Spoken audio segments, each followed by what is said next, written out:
পবিত্র কোরআনুল কারীমের 4 নম্বর সূরা সূরা নিসার ৭৬ নম্বর আয়াত, কম বেশ সকলের পরিচিত এই আয়াতটি। আল্লাহ পাক এই আয়াতের মধ্যে কয়েকটি বিষয় উল্লেখ করেছেন। আল্লাযীনা আমানু ইউকাতিলুনা ফি সাবিলিল্লাহ, যারা ঈমান এনেছে, আল্লাহ তাআলার প্রতি যারা বিশ্বাসী, যারা ঈমান এনেছে, মুসলমান যারা হয়েছে। আমরা কি মুসলমান না মুসলিম? জোরে বলতে হবে, আমরা কি? আনা মুসলিম, আমরা হচ্ছে মুসলমান। আর একজন মুসলমান ইসলামের ভিতর প্রবেশ করা মানে কি? আল্লাহর কাছে আত্মসমর্পণ করা। আল্লাহর যা বিধান আছে, আদেশ আছে, নিষেধ আছে, সব কিছু মেনে নেওয়ার নামই হচ্ছে একজন মুসলমান। ইসলামের ভিতর প্রবেশ করলো সে। তো এই যারা প্রবেশ করছে, যারা ঈমান আনছে, যারা ঈমান আনে তারা আল্লাহর পথে সংগ্রাম করে। আর যারা কুফরি করে, ঈমান আনে না, তারা শয়তানের পথে জিহাদ করে। এখন আপনারা বলবেন, যারা আল্লাহর পথে সংগ্রাম করে, যারা ঈমান এনেছে, আল্লাহর পথে যারা সংগ্রাম করে, জিহাদ করে, তারাই সফল কাম না কুফরি করে যারা শয়তানের পথে, তাগুতের পথে যারা জিহাদ করে, তারাই সফল কাম? কারা? যারা আল্লাহর পথে ঈমান এনেছে, আল্লাহর পথে যারা সংগ্রাম করে, তারাই সঠিক পথে আছে, তারাই আল্লাহর পথে জিহাদ করছে। আজকে তো এই জিহাদকে আমরা নিয়ে গিয়েছি, একজন নিম্নমানের শব্দকে ব্যবহার করা হচ্ছে। জিহাদ বলতে মানুষের মাঝে বুঝ দেওয়া হচ্ছে, এটা খুবই খারাপ কাজ। জিহাদ, সন্ত্রাস, এই দুটা জিনিসকে এক করে ফেলেছি। জঙ্গি, সন্ত্রাসী, এটা আর জিহাদ দুটা একই জিনিস নয়, দুটা আলাদা। দুটার বিষয় কি? সন্ত্রাস তো আমাদের প্রতিটা মুহূর্তে সন্ত্রাসবাদ ঘটে যাচ্ছে, সর্বমুহূর্তে ঘটে যাচ্ছে, আমরা চোখের সামনে দেখছি। তো আপনারা বলেন, এটার সাথে কি জিহাদের কোনো সম্পর্ক আছে? যারা সন্ত্রাসবাদ, যারা সন্ত্রাসী করছে, তারা কি কখনো বলেছে যে আমরা ছুরি ধরে মানুষের জান মাল কেড়ে নিচ্ছি, এটার নাম জিহাদ? এরকম কেউ কথা বলেছে? অথচ এক শ্রেণীর মানুষ এই সন্ত্রাসবাদ আর জিহাদকে এক করার পায়তারা করতেছে। দুটা কখনো এক জিনিস নয়। বিশেষ করে গাইবান্ধা জেলায় তো আপনারা দেখতেছেন সন্ত্রাসবাদ, সন্ত্রাসী কর্মকাণ্ড, ছিনতাই, রাহাজানি, মারামারি, হত্যাকাণ্ড প্রতিটা মুহূর্তে ক্ষণে দিনে বেড়েই চলছে, ঠিক কিনা? নিরীহ মানুষ, বিশেষ করে রাতের বেলা যারা চলাচল করে, তাদের আরো বড় বিপদ। কিছুদিন পূর্বে আমাদের এলাকার এক অটোওয়ালা, তার অটো ছিনতাই করেছে, কিন্তু ছিনতাইকারীরা, সন্ত্রাসীরা তাকে হত্যাই করে ফেলেছে। আরো একজন ছোট্ট ছোট্ট ছেলে, বেশি একটা বয়স না, ডিসি অফিসের পাশেই, তাকেও হত্যা করেছে, অটো ছিনতাই করেছে। কিন্তু বড় দুঃখ, দিন দিন কি কমবে, দিন দিন বাড়তেছে, ঠিক কিনা? কি বাড়তেছে না কমতেছে? বাড়তেছে। এখানে কয়েকটা বিষয় আছে। প্রশাসনের দুর্বলতা, প্রশাসনিক কি দুর্বলতা, আর 2 নাম্বার হচ্ছে মানব রচিত বিচার ব্যবস্থা। মানব রচিত বিচার ব্যবস্থা দিয়া কখনো এই সন্ত্রাসীবাদ দমন করা সম্ভব হয় নাই, কিয়ামত পর্যন্ত হবে না, ঠিক কিনা বলে? আচ্ছা, যে ব্যক্তিকে হত্যা করলো সে তো মারা গেল, কবরে ঘাসও জ্বালাচ্ছে, অলরেডি ঘাস জ্বালিয়ে গেছে। যারা হত্যা করেছে তাদেরকে প্রশাসন ধরছে, জেলখানায় আছে, কিন্তু লাভ কি? 6 মাস 1 বছর পর জামিন নিয়ে ঠিকই বের হয়ে আসবে, কথা হয় না? এই বিচার ব্যবস্থা দিয়ে কিয়ামত পর্যন্ত ভালো হবে নাকি? বিগত 16-17 বছরে তো এমনটাই চলেছে। দলীয় হলে 7 খুন মাপ, 100টা ধর্ষণ করেও প্রকাশ্যে ঘুরিয়ে বেরিয়েছে, কোনো বিচার নাই, ঠিক কিনা? আর যদি বিরোধী দলীয় হয়েছে, তাহলে দেখবেন অপরাধ না করলেও দেখবেন তাকে জেলের খানার মধ্যে বছরের পর বছর পচা লাগছে। এগুলো হচ্ছে মানব রচিত বিধান, মানব রচিত আইন। এই মানব রচিত আইন দিয়ে কিয়ামত পর্যন্ত দেশে, রাষ্ট্রে, ক্ষমতায় যেখানে যান না কেন কখনো শান্তি আনা সম্ভব নয়, ঠিক কিনা? ইসলাম কি বলে? যে ছেলেটাকে হত্যা করে অটো নিয়ে গেল, ইসলাম বলে তাকে ধরো, ধরার পরে দ্রুত দ্রুত যত দ্রুত সম্ভব তাকেও হত্যার বদলে হত্যা করে ফেলো। এটা হচ্ছে কোরআনের নির্দেশ। হত্যার বদলে কি? কিসাস। হত্যার বদলে হত্যা, এটা কোরআনের বিধান। আর এই বিধানটা যখন চালু হবে, বাস্তবায়ন হবে, তখন দেখবেন অন্য 2, 4, 10, 20, 50টা খুনি, ছিনতাইকারী, সন্ত্রাসী করার পূর্বে, হত্যা করার পূর্বে তারা 100 বার ভাববে, ধরা পড়লেই জামিন নেওয়ার সুযোগ নাই, আমাকেও মারা পড়া লাগবে। কথা বলে ঠিক কিনা?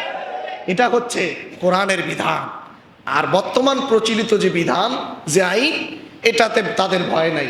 তারা জানে যত সন্ত্রাসীবাদী করি, যা কিছুই করি না কেন, অপরাধ যতই করি না কেন, দলের যদি পাওয়ারের ক্ষমতা আমার কাছে একটু থাকে, দলের সাপোর্ট থাকে, ওগুলো কোনো ব্যাপার না, ওগুলো মামলা হামলা পকেটের ভিতর ঢুকায় রাখি।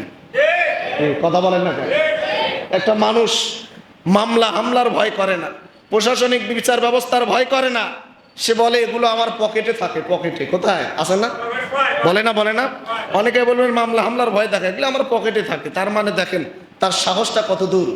তার সাহসটা এত দূর হওয়ার পিছনে কারণ হলো তার পিছনে বড় শক্তি আছে। কিন্তু কোরআনের আইন দিয়ে যখন এই বিচার ব্যবস্থা চালু হবে, তখন কোনো বড় ধরনের শক্তি খাটবে না।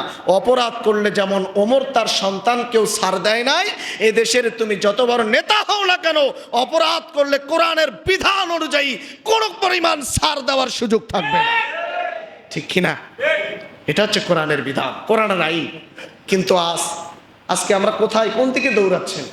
মানব রচিত বিধানের দিকে দৌড়াচ্ছেন, মানব রচিত আইনের দিকে দৌড়াচ্ছেন। কিয়ামত পর্যন্ত দৌড়াবেন, আপনি হাঁপসাবেন, আপনি হয়রান হয়ে যাবেন, আপনি শেষ হয়ে যাবেন, আপনি নিঃস্ব হয়ে যাবেন, আপনি ধ্বংস হয়ে যাবেন। কিন্তু আল্লাহর কসম, কিঞ্চিত পরিমাণ কোনো পরিবর্তন আসবে না। পরিবর্তন আনার চেষ্টা করেন, পরিবর্তন আনার চেষ্টা করেন। প্রতিটা বছরে বছরে নতুন নতুন ইসলাম বিরোধী আইন দেশে দেখতে হয় আমাদেরকে। কোনোটা হয়তো আন্দোলন করে থামানো যায়, কোনোটা আন্দোলন করে থামানো যায় না। বিগত 16-17 বছর মন গড়া মতো ইসলাম বিরোধী আইন এদেশে বহু চলেছে, কিন্তু ইচ্ছা মতো, মন মতো মানুষের বাক স্বাধীনতা নিয়ে প্রকাশ্যে আন্দোলন করে, সমাবেশ করে প্রতিরোধ করার, প্রতিবাদ করার কোনো সুযোগ ছিল না। কথা বলেন ঠিক কিনা? কিন্তু কেন? দেশের মানুষের ইমানে যখন পছন্দ ঢুকবে, তখন দেখবেন ইসলাম বিরোধী শক্তিরা ইসলামের বিরুদ্ধে এক একটা পর এক একটা আইন নিয়ম করেই যাবে। কথা বলেন ঠিক কিনা? আপনারা জানেন যে বাংলাদেশে বর্তমান সব থেকে বড় দুঃখজনিত বিষয় হচ্ছে নারী সংস্কার কমিশন নামক একটা যে গঠন করা হয়েছে। এটা আমি পরে আপনাদেরকে বিষয়টা বোঝাচ্ছি। বর্তমান নারী সংস্কার কমিশন যে গঠন করা হয়েছে, এটার পিছনে বড় ধরনের জাতিকে একটা ধোঁকা দেওয়ার পরিকল্পনা আছে। তারই ভ্যান হচ্ছে, আপনারা জানেন বাংলাদেশে মিয়ানমারের রাখাইনে রোহিঙ্গা সহ অন্যান্য বিপন্ন জাতিগোষ্ঠীর জন্য মানবিক করিডর বিল পাস করা হচ্ছে।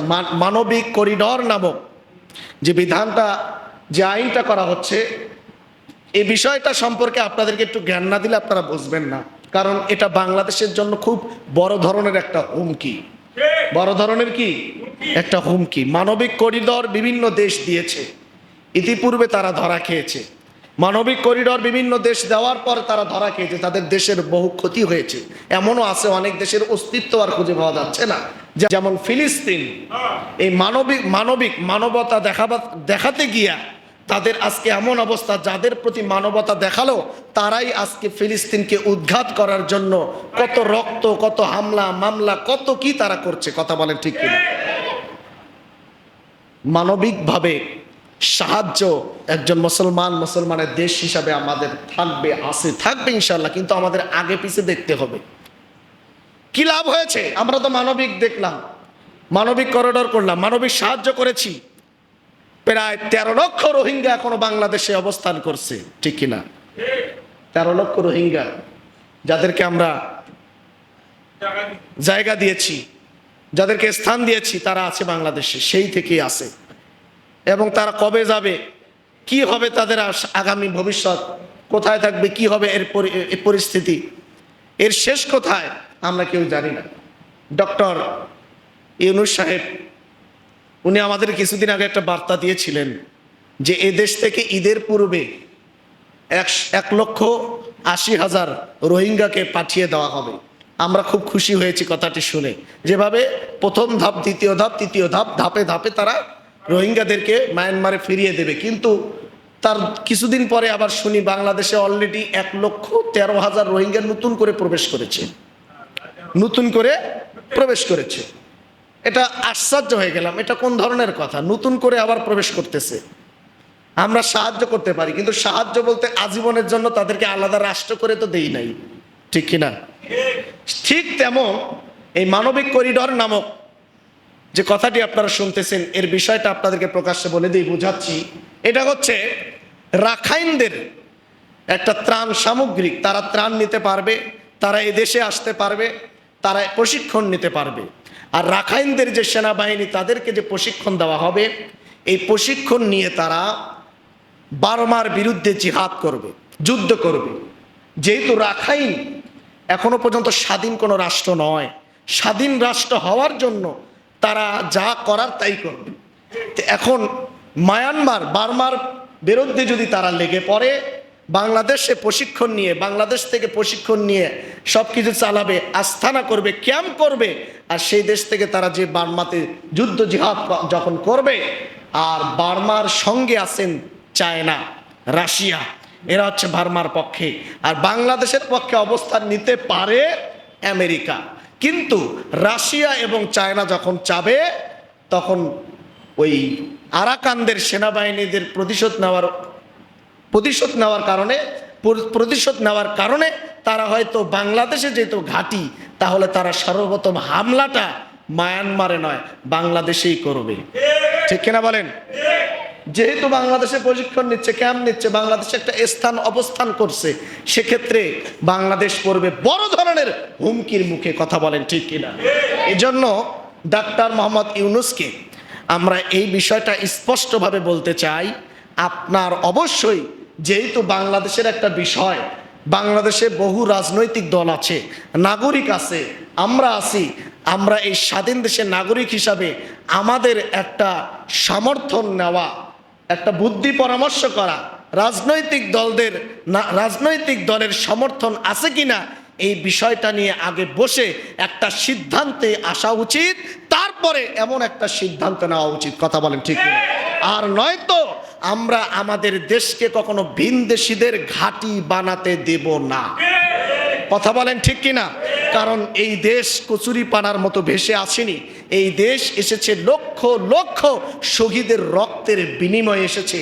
সেই দেশকে বিদেশিদের সাথে ব্যবহার করার জন্য আমাদেরকে হালকা মামলা, সার্কাস মার্কাস দেখায়া আমাদের দেশকে ব্যবহার করার পায়তারা করবে। আল্লাহর কসম, এই দেশের জনগণ আমরা যতক্ষণ জীবিত আছি, কিঞ্চিত পরিমাণ দেশের চল পরিমাণ অস্তিত্ব কোনো বিদেশিদের হাতে ছাড়বো না, কথা বলেন ঠিক কিনা?